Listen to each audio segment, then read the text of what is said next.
एक आलसी लेकिन भोला भाला युवक था आनंद। दिन भर कोई काम नहीं करता, बस खाता ही रहता और सोता ही रहता।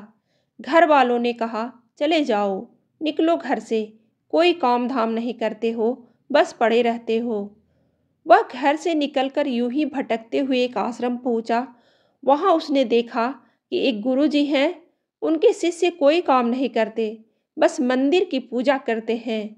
उसने मन में सोचा, यह बढ़िया है, कोई काम धाम नहीं, बस पूजा ही तो करना है।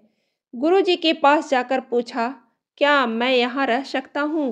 गुरुजी बोले, हाँ हाँ, क्यों नहीं, लेकिन कोई काम नहीं कर सकता हूँ गुरुजी।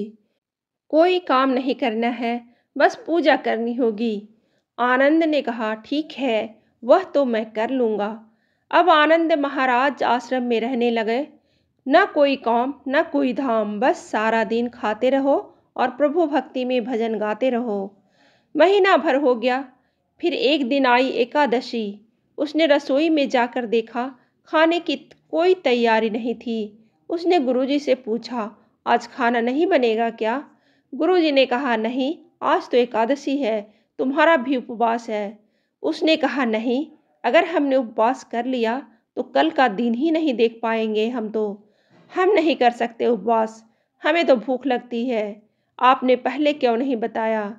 गुरुजी ने कहा, ठीक है, तुम ना करो उपवास, पर खाना भी तुम्हारे लिए कोई और नहीं बनाएगा, तुम खुद बना लो।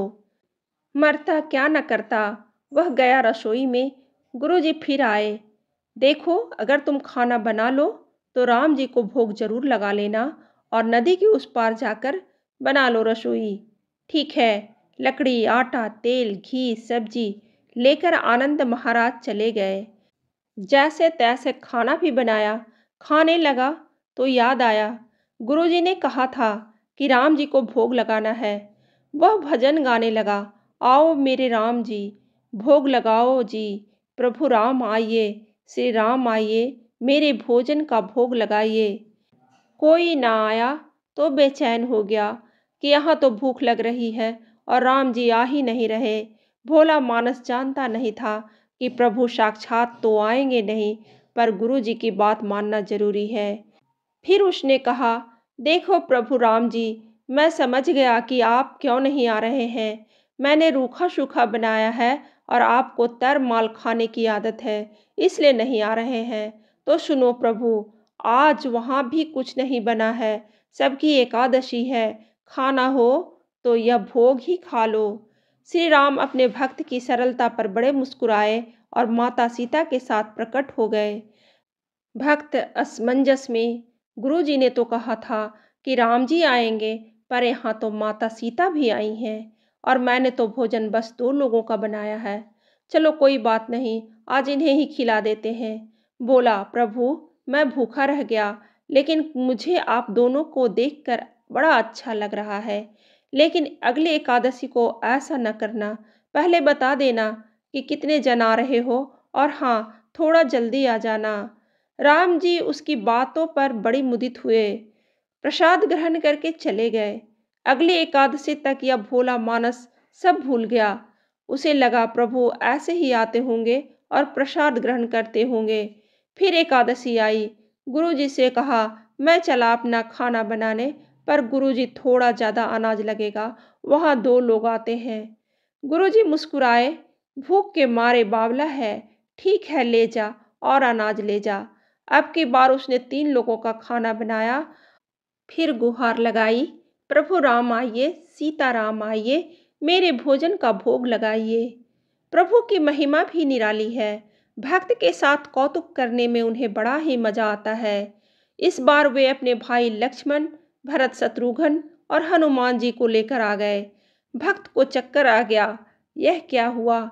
एक का भोजन बनाया तो 2 आए, आज 2 का खाना बनाया तो पूरा खानदान आ गया। लगता है आज भी भूखा ही रहना पड़ेगा।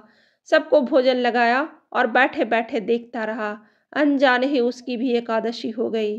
फिर अगली एकादशी आने से पहले गुरुजी से कहा, गुरुजी, ये आपके प्रभु राम जी अकेले क्यों नहीं आते? हर बार कितने सारे लोग ले आते हैं। इस बार ज़्यादा अनाज देना। गुरुजी को लगा कहीं यह अनाज बेचता तो नहीं है, देखना पड़ेगा जाकर। भंडार में कहा, जिसे जितना अनाज चाहिए दे दो और छुपकर इसे देखने चल पड़े। इस बार आनंद ने सोचा, खाना पहले नहीं बनाऊंगा, पता नहीं कितने लोग आ जाएं। पहले बुला लेता हूँ, फिर बनाता हूँ। फिर टेर लगाई, प्रभु राम आइए, श्री राम आइए, मेरे भोजन का भोग लगाइए। सारा राम दरबार मौजूद। इस बार तो हनुमान जी भी साथ आए, लेकिन यह क्या, प्रसाद तो तैयार ही नहीं है। भक्त ठहरा भोला भाला, बोला, प्रभु इस बार मैंने खाना नहीं बनाया। प्रभु ने पूछा, क्यों? बोला, मुझे मिलेगा तो है नहीं, फिर क्या फायदा बनाने का, आप ही बना लो और खुद ही खा लो। राम जी मुस्कुराए, सीता माता भी गदगद हो गई उसके मासूम जवाब से।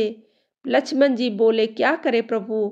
प्रभु बोले, भक्त की इच्छा है, पूरी तो करनी पड़ेगी, चलो लग जाओ काम से। लक्ष्मण जी ने लकड़ी उठाई, माता सीता आटा गूंथने लगी। भक्त एक तरफ बैठकर देखता रहा। माता सीता रसोई बना रही थी तो कई ऋषि मुनि यक्ष गंधर्व प्रसाद लेने आने लगे। इधर गुरुजी ने देखा, खाना तो बना नहीं, भक्त एक कोने में बैठा है। पूछा, बेटा क्या बात है, खाना क्यों नहीं बनाया? बोला, अच्छा किया गुरुजी आप आ गए, देखिए कितने लोग आते हैं प्रभु के साथ। गुरुजी बोले, मुझे तो कुछ नहीं दिख रहा तुम्हारे और अनाज के सिवा। भक्त ने माथा पकड़ लिया, एक तो इतनी मेहनत करवाते हैं प्रभु, भूखा भी रखते हैं और ऊपर से गुरुजी को दिख भी नहीं रहे, यह और बड़ी मुसीबत है। प्रभु से कहा, आप गुरुजी को क्यों नहीं दिख रहे हैं? प्रभु बोले, मैं उन्हें नहीं दिख सकता। बोला, क्यों? वे तो बड़े पंडित हैं, ज्ञानी हैं, विद्वान हैं, उन्हें तो बहुत कुछ आता है, उनको क्यों नहीं दिख रहे हैं आप? प्रभु बोले, माना कि उनको सब आता है, पर वे सरल नहीं हैं तुम्हारी तरह, इसलिए उनको नहीं दिख सकता। आनंद ने गुरुजी से कहा, गुरुजी प्रभु कह रहे हैं आप सरल नहीं हैं, इसलिए आपको नहीं दिखेंगे। गुरुजी रोने लगे, वाकई मैंने सब कुछ पाया पर सरलता नहीं पा सका तुम्हारी तरह। पर प्रभु तो मन की सरलता से ही मिलते हैं। प्रभु प्रकट हो गए और गुरुजी को भी दर्शन दिए। इस तरह एक भक्त के कहने पर प्रभु ने रसोई बनाई। कहानी अच्छी लगे तो लाइक जरूर करें और ऐसी ही कहानी सुनने के लिए सब्सक्राइब बटन दबाइए।